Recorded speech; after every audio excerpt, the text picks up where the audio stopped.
గారు ఏం చెబుతున్నారంటే దుఃఖంలో దుఃఖంగా ఉన్నప్పుడు దుఃఖాన్ని అనుభవించడం. దుఃఖంలో రవి గారు దుఃఖాన్ని అనుభవించడం అంటే ఏం లేదు, అనుభవిస్తున్నాన్ని దాన్ని చూడకుండా ఉండటం. సుఖంలో సుఖాన్ని అనుభవించడం అంటే జనరల్గా దుఃఖంలో దుఃఖం అనుభవించేటప్పుడు కానీ సుఖంలో సుఖాన్ని అనుభవించేటప్పుడు కానీ తెలియదండి, ఎవరికి కూడా తెలియదు.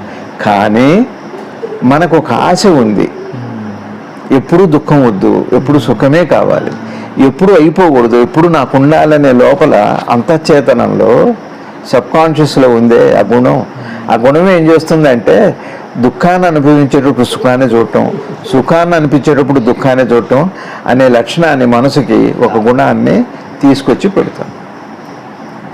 అక్కడే దాన్ని ఏమంటారు, వాచ్మెన్ తయారవుతారు. వాచ్మెన్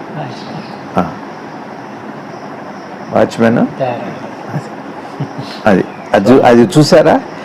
అంటే చూడొద్దు అంటారు. అసలు చూసే లక్షణం లేదు. కానీ ఎక్కడి నుంచి వచ్చింది ఈ లక్షణం అంటే మనం దుఃఖంలో అలవాటైంది, మరి తెలియలే. సబ్కాన్షియస్ చిన్నప్పటి నుంచి ఐస్ క్రీమ్ దగ్గర నుంచి ఏదైనా అంతే, అట్లా కనిపెట్టుకొని ఉండడం అలవాటైంది అంతఃచేతనం. అది ఇప్పుడు తయారయ్యి దుఃఖంలో సుఖాన్ని ఎదుగుతుంది, సుఖంలో దుఃఖాన్ని చూస్తుంటుంది, అయిపోతుందని. ఈ లక్షణం దానికి వస్తుందండి. ఆట లేకుండా ఉంటే దాని పేరు నిర్లిప్తత.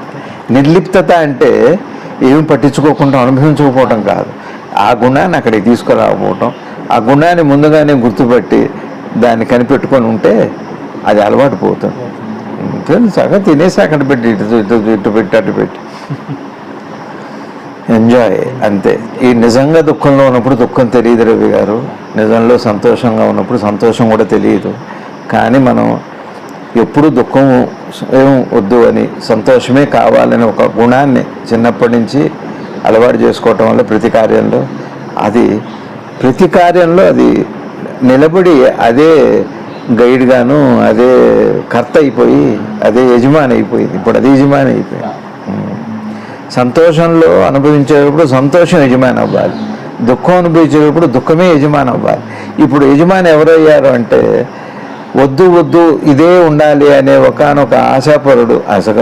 అదే భగవద్గీతలో ఫలాపేక్ష వదిలిపెట్టు అంటే నిర్లిప్తత అంటే అది. ఆ గుణాన్ని అంతఃచేతనం వదిలిపెట్టు, ఇక్కడ కాదు, ఇక్కడ ఉంటుంది, ఉండని ఏదో ఒకటి. ఇది కర్మణ్యేవాధికారస్తే కర్మను అనుభవించు కానీ ఫలాన్ని వదిలింటే అక్కడ వదిలిపెట్టాము చూడండి, అలవాటు చేసుకోండి.